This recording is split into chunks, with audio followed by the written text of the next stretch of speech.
হাদির মৃত্যুর পর চলছে বাংলাদেশ। মৌলবাদী দাপট, সংখ্যালঘু খুন, রাষ্ট্রযন্ত্রের অসহায়তা সব মিলিয়ে দেশের পরিস্থিতি এখন ভয়ঙ্কর বলেই মনে করছে অনেকে।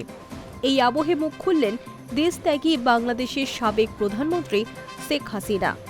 সরাসরি আঙুল তুললেন অন্তর্বর্তী সরকারের প্রধান উপদেষ্টা মোহাম্মদ ইউনূসের দিকে। তার সাফ কথা, বাংলাদেশ আজ যে অরাজকতার পথে হাঁটছে তার সম্পূর্ণ দায় ইউনূস সরকারেরই।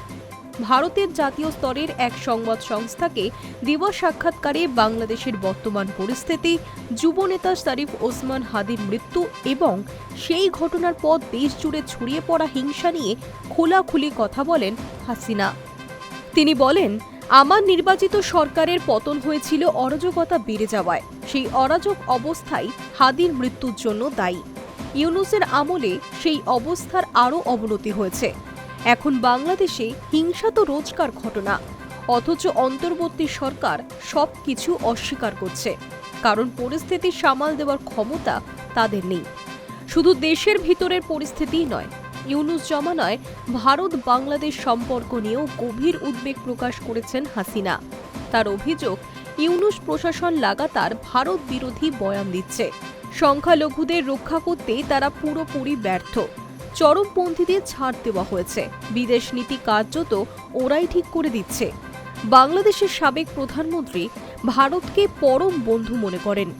আজ নয়, বহু দশক ধরে বাংলাদেশের সঙ্গে ভালো সম্পর্ক, যা কোনো অন্তর্বর্তী সরকারের চেয়েও বেশি স্থায়ী। সঠিক শাসন ব্যবস্থা ফিরে এলে গত 15 বছরের বোঝাপড়া ও অংশীদারিত্ব আবারও ফিরবে বলেই তার বিশ্বাস। বাংলাদেশে বাড়তে থাকা মৌলবাদ ও নিরাপত্তা পরিস্থিতি নিয়েও কড়া সতর্কবার্তা দিয়েছেন হাসিনা।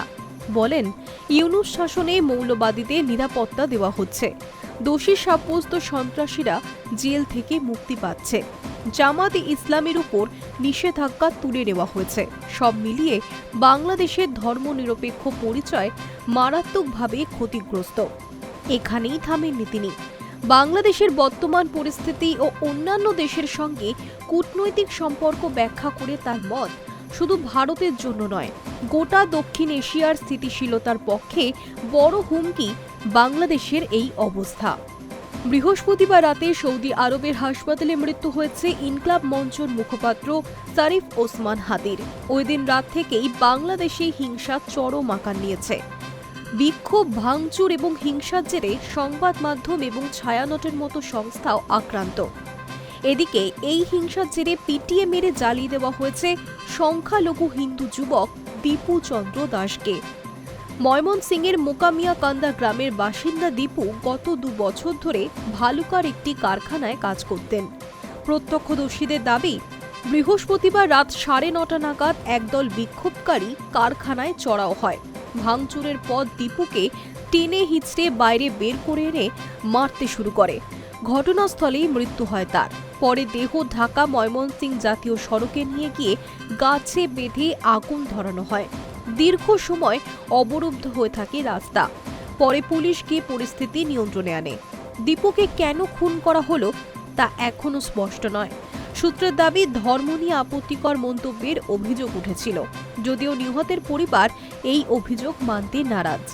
সব মিলিয়ে ইউনূস সরকারের অধীনে বাংলাদেশ যে গভীর সংকটের মুখে দাঁড়িয়ে, শেখ হাসিনার বক্তব্য সেই ছবিটাকেই আরও স্পষ্ট করে তুলে ধরছে।